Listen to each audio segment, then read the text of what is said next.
रसूल आज़म सल्लल्लाहु ताला अलैहि व आलिहि वसल्लम के प्यारे दीवानों, अगर आज हम अपने मुआशरे का जायजा लें तो आज हमारे मुआशरे के जो लोग हैं उनके अंदर इल्म नहीं पाया जा रहा है। आज लोगों के पास में इल्म की कमी है। ला इल्मी की बुनियाद पर ऐसे ऐसे वो काम कर रहे हैं जो उन्हें नहीं करना चाहिए। क्योंकि अगर आज हम अपने मुआशरे का जायजा लें तो आज हमारे जो मुआशरे के लोग हैं उन्हें नमाज का तरीका मालूम नहीं है, उन्हें गुस्ल का तरीका मालूम नहीं है, उन्हें वुज़ू करने का तरीका मालूम नहीं है, और बहुत से ऐसे काम हैं कि जिन्हें उनको इल्म नहीं है, और जब वो उनको करते हैं तो वो गलत तरीके से करते हैं। उसके बाद में वो ये कहते हैं कि नमाज में हमारा दिल नहीं लग रहा है, हमें सुकून नहीं मिल रहा है। तो आपको सीखना चाहिए, आपको लर्न करना चाहिए। जिस चीज का आपको इल्म नहीं है तो आपके ऊपर ये वाजिब है आप उलमा से पूछें, आप उलमा से सवाल करें। आपको पाकी और नापाकी का इल्म होना चाहिए कि किस तरीके से हम पाक होते हैं, किस तरीके से हम नापाक होते हैं। जब आपको इस बात का इल्म होगा तो आपको जीने का सही तरीका मालूम हो जाएगा। आजकल के जो नौजवान हैं जब वो नमाज पढ़ते हैं तो उनका नमाज में दिल नहीं लगता है, तो उसका सबसे बड़ा रीजन यही है कि वो सही तरीके से पाक नहीं होते हैं, उन्हें पाकी का तरीका मालूम नहीं है। और आजकल के नौजवान, अल्लाह अकबर, क्या मैं आपको बताऊं आज के दौर को तरक्की याफ्ता दौर बताकर, आज के दौर को फैशन का दौर बताकर, आज के जमाने को फैशन का जमाना बताकर उन्होंने अपनी तालीम को भुला दिया है, उन्होंने अपने सबक को भुला दिया है। अगर उनसे कुछ कहा जाए कि भाईजान आपको ऐसा नहीं करना चाहिए, जो जायज काम है वो काम करो, तो उधर से रिप्लाई आता है कि आज फैशन का दौर चल रहा है, आज फैशन का जमाना चल रहा है, तो आज सब कुछ जायज है, ये सुनने में आता है। लोगों को हम बिस्तरी करने का तरीका मालूम नहीं है, और हम बिस्तरी करने के बाद में कितनी देर के बाद नहाएं लोगों को मालूम नहीं है। देखा यह जाता है कि लोग हम बिस्तरी करने के बाद में 8-8 दिन तक नापाक रहते हैं। अल्लाह अकबर।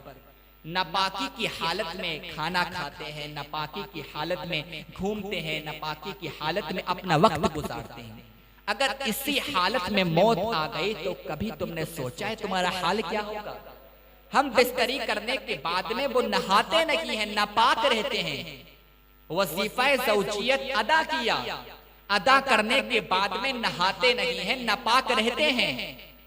और अगर पूछा जाए नापाक क्यों हो, नापाक रहने की वजह क्या है, नापाक रहने का रीजन क्या है, तो जवाब आता है ठंड लग रही है, टाइम नहीं मिला।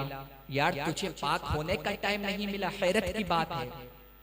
हम बिस्तरी करने के बाद में जानबूझकर जो नापाक रहता है, ऐसे इंसान के ऊपर अल्लाह रब्बुल इज्जत की लानत होती है। अल्लाह ताला की लानत होती है जो हम बिस्तरी करने के बाद में जानबूझकर नापाक रहता है। हम बिस्तरी करने के बाद में आपको फौरन नहा लेना चाहिए। अगर ज्यादा रात है तो फजर की नमाज से पहले पहले आपके ऊपर ये वाजिब है आप नहा लें। अगर आप ताखिर करेंगे तो आप गुनाहगार होंगे, क्योंकि गैब दा नबी मोहम्मद अरबी सल्लल्लाहु अलैहि वसल्लम इरशाद फरमाते हैं कि जिस जगह नापाक मौजूद होता है उस जगह रहमत के फरिश्ते नहीं आते, रहमत के फरिश्ते नहीं आते। अगर कोई उज़्र है तो उसकी बात अलग है, मगर जानबूझकर नापाक रहना और ये बहाना तलाश करना कि ठंड बहुत ज्यादा लग रही है, हमें इस बात का इल्म नहीं है कि हमें कब नहाना चाहिए, तो आपको ये मसाइल उलमा से पूछना चाहिए। इन मसाइल में शर्म नहीं करना चाहिए, क्योंकि मसला पूछने में जो शर्म करेगा, जो शर्म महसूस करेगा, तो उसको ये शर्म जहन्नम की तरफ लेकर जाएगी। तो कभी मसला पूछने में शर्म नहीं करना चाहिए। आपका जैसा भी मसला है आपको उलमा से पूछना चाहिए। हम बिस्तरी करने के बाद में फौरन नहा लेना चाहिए। फजर की नमाज से पहले आपके ऊपर नहाना जरूरी है। और मैं आपको बताऊं, देखें, जब हम इन छोटी छोटी बातों पर ध्यान देंगे और हम शरीयत के मुताबिक अपनी जिंदगी को गुजारेंगे तो आपको मालूम है आपको इसका अजर कितना मिलेगा, आपको सवाब कितना मिलेगा। आज लोग ध्यान नहीं देते हैं। लोग ये समझते हैं कि ये मसाइल पूछने का उलमा से क्या फायदा है। और आजकल के लोग हैं जो जहालत की बुनियाद पर ऐसी ऐसी बातें कहते हैं कि इन मसाइल को आवाम के सामने नहीं बयान करना चाहिए। वो सारे लोग जाहिल हैं जो ऐसी ऐसी बातें करते हैं। जरूरी इंपॉर्टेंट जो मसाइल हैं, शादी के बाद में जिंदगी गुजारने का तरीका, हम बिस्तरी करने का तरीका, इन सारे मसाइल को बयान करना जरूरी है ताकि लोगों को जिंदगी गुजारने का सही तरीका मालूम हो जाए, क्योंकि इसमें सवाब बहुत ज्यादा है। मैं आपको बताऊं, एक सहाबी रसूल अल्लाह के नबी सल्लल्लाहु अलैहि वसल्लम की बारगाह में हाजिर हुए। आप सुने कि कितनी बड़ी फजीलत है जो हम बिस्तरी करके फौरन नहाता है। जब लोगों को इस बात का इल्म नहीं होगा कि अगर हम बिस्तरी करने के बाद में फौरन नहाएंगे तो हमें इसका अजर क्या मिलेगा, हमें इसका अजर कितना मिलेगा, तो लोग क्यों नहाएंगे। जब हम इस चीज को बयान करेंगे, लोगों को बताएंगे कि जो हम बिस्तरी करके फौरन नहाता है उसको सवाब बहुत ज्यादा मिलता है, तो लोग हम बिस्तरी करने के बाद में फौरन नहाएंगे, लोगों को इस बात का इल्म हो जाएगा। आप सुने, गैबदा नबी मोहम्मद अरबी सल्लल्लाहु अलैहि वसल्लम की बारगाह अक़दस में एक सहाबी रसूल आते हैं और अर्ज़ करते हैं, या रसूल अल्लाह सल्लल्लाहु अलैहि वसल्लम, फिदा का उम्मी व अबी, मेरे माँ बाप आपके कदमों पे कुर्बान हो जाएं। या रसूल अल्लाह, आप मुझे कुछ ऐसा बताएं कि जब मैं अल्लाह रब्बुल इज्जत की बारगाह में जाऊं, अल्लाह रब्बुल इज्जत की बारगाह में जाना चाहता हूं। अब गैबदा नबी मोहम्मद अरबी सल्लल्लाहु अलैहि वसल्लम ने इरशाद फरमाया, सुनो, अगर तुम अल्लाह रब्बुल इज्जत की बारगाह में ऐसे जाना चाहते हो कि तुम्हारे पास में कोई गुनाह नहीं हो, तुम्हारे पास में फकत नेकियां हो, तो तुम एक काम किया करो, जब तुम वजीफाए ज़ौजियत को अदा किया करो, जब तुम अपनी बीबी के साथ हम बिस्तरी किया करो, तो हम बिस्तरी करने के फौरन बाद नहा लिया करो। क्योंकि जो हम बिस्तरी करता है, हम बिस्तरी करने के बाद में फौरन नहा लेता है, तो अल्लाह रब्बुल इज्जत उसके पिछले सारे गुनाहों को माफ कर देता है, उसके सारे गुनाहों को माफ फरमा देता है। आप खुद देखें कितना बड़ा इसका अजर है, कितना सवाब है। जो हम बिस्तरी करके फौरन नहाता है, अल्लाह रब्बुल इज्जत उसके सारे गुनाहों को माफ कर देता है, उसके सारे गुनाहों को माफ फरमा देता है। और जब आपको इस बात का इल्म नहीं होगा, जब आपको इस बात का पता ही नहीं होगा, तो आप हम बिस्तरी करके फौरन क्यों नहाएंगे। लोग यही कहते हैं कि ऐसे ऐसे मसाइल आवाम के सामने नहीं बयान करना चाहिए, इसकी कोई जरूरत नहीं है, ये इम्पोर्टेंट मसाइल नहीं है। मैं आपके सामने एक बात कहना चाहता हूँ, मेरे आका के दीवानों, अगर आज हमारे मुआशरे को सबसे ज्यादा किसी चीज की हाजत है, अगर सबसे ज्यादा कुछ इम्पोर्टेंट मसाइल हैं, तो शादी के बाद में जो जिंदगी गुजारने के मसाइल हैं वही मसाइल सबसे ज्यादा इम्पोर्टेंट है।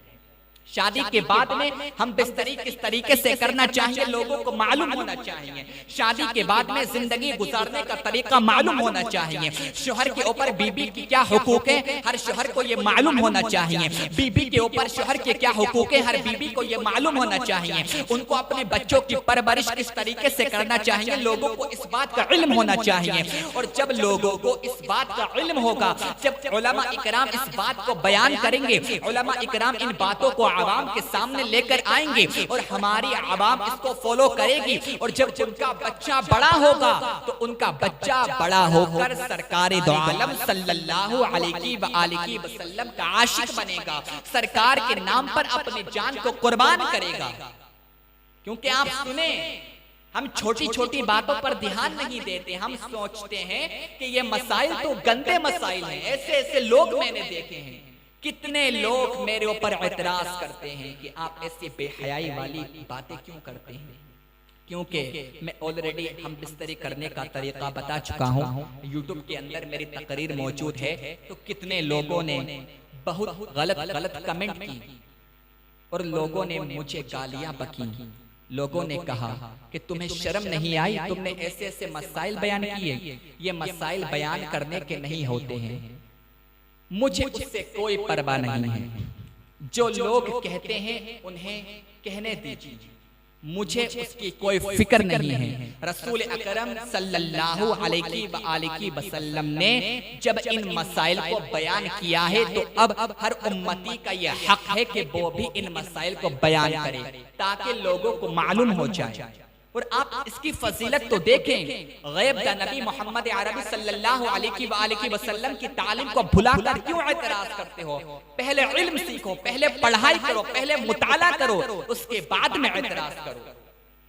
सूफिया फरमाते हैं कि जब कोई अपनी बीबी के साथ में हम बिस्तरी करता है और उसका इरादा अच्छा इरादा होता है, वो फकत जिस्म की तस्कीन के लिए हम बिस्तरी नहीं करता, वो फकत जिस्म के सुकून के लिए हम बिस्तरी नहीं करता, अच्छी नीयत के साथ में हम बिस्तरी करता है और उसका यह इरादा होता है अल्लाह रब्बुल इज्जत अपने रहमो फजल से जो मुझे औलाद अता फरमाएगा, मैं अपनी औलाद को सरकारे दो आलम सल्लल्लाहु अलैहि वसल्लम के दीन पर कुर्बान कर दूंगा, मैं अपनी औलाद को सरकार के नाम पर कुर्बान कर दूंगा। तो सूफिया फरमाते हैं जब उसकी औलाद होती है, जब उसकी औलाद सांस लेती है तो अल्लाह रब्बुल इज्जत उसकी औलाद के हर सांस के बदले 60 साल की नफल इबादत का सवाब अता फरमाता है। कितना सवाब है,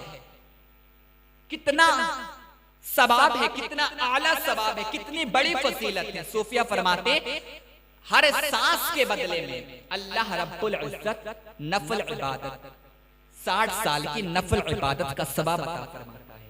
अब आप जरा खुद सोचें कि सुबह से लेकर शाम तक कोई बच्चा कितनी मर्तबा सांस लेता है, जब हर सांस के बदले में 60 साल की नफल इबादत का सवाब अल्लाह रब्बुल इज्जत अता फरमाता है। फिर सुबह से लेकर शाम तक कितनी बच्चा सांस लेता है।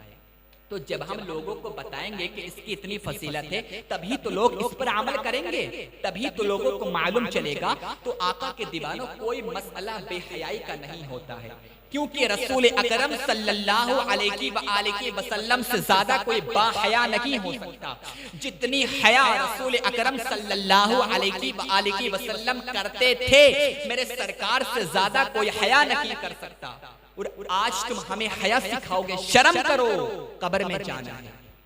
जो मसाइल पूछने में शर्म करेगा, जो मसाइल बयान करने में शर्म करेगा, तो उसे ये शर्म जहन्नम में लेकर जाएगी। झूठ बोलने में शर्म नहीं आती, गीबत करने में शर्म नहीं आती, माँ बाप की नाफरमानी करने में शर्म नहीं आती, उलमा की बेअदबी करने में शर्म नहीं आती, मगर मसाइल बयान करने में शर्म आती है। जो लोग मसाइल बयान करने में शर्म करेंगे, जो लोग मसाइल पूछने में शर्म महसूस करेंगे, तो उन्हें ये शर्म जहन्नम की तरफ लेकर जाएगी। तो अल्लाह रब्बुल इज्जत की बारगाह में दुआ करता हूँ, जो लोग ऐसी ऐसी बातें करते हैं, अल्लाह ताला सबको हिदायत अता फरमाए और सबको रसूल अकरम सल्लल्लाहु अलैहि वसल्लम की प्यारी प्यारी सुन्नत को फॉलो करने की अल्लाह रब्बुल इज्जत तौफीक अता फरमाए और सबको अपनी जिंदगी सही तरीके से गुजारने की अल्लाह रब्बुल इज्जत तौफीक अता फरमाए।